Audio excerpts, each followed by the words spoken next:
In Manchester and Liverpool, they were major ports in England. That's where most of the goods and services for the north of England came from. They came to Liverpool and then up the Manchester Ship Canal to Manchester, right? So the Germans wanted to bomb those places because they tried to cut off the supplies. And that's why, you know, I had friends who had houses, you know, and they'd go to school and come home and it was all gone.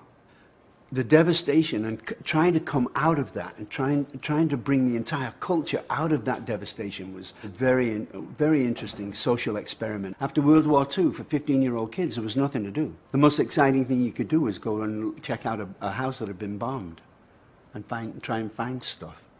There was nothing to do. If you had a ball to kick around, you were okay. I mean, you know, if you had a bat, you could play cricket in the backyard, you know. But there was nothing to do.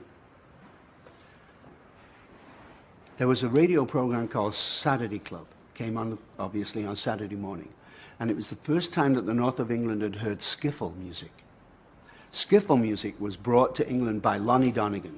He had come in the early 50s to America.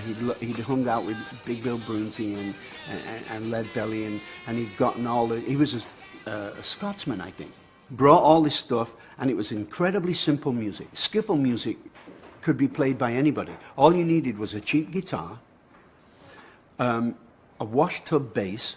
You know, you'd have a wash tub and you'd put a stick and a string and go boom, boom, boom, boom, boom, boom, boom, you know, by changing the tension.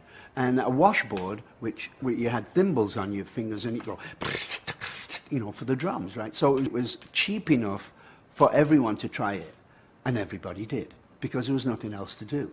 So the convergence of what you had to do after World War II, and the convergence of skiffle coming, and the convergence of these 15-year-old kids trying to figure out what to do with their lives, all came together in that kind of music. And that's how it all started.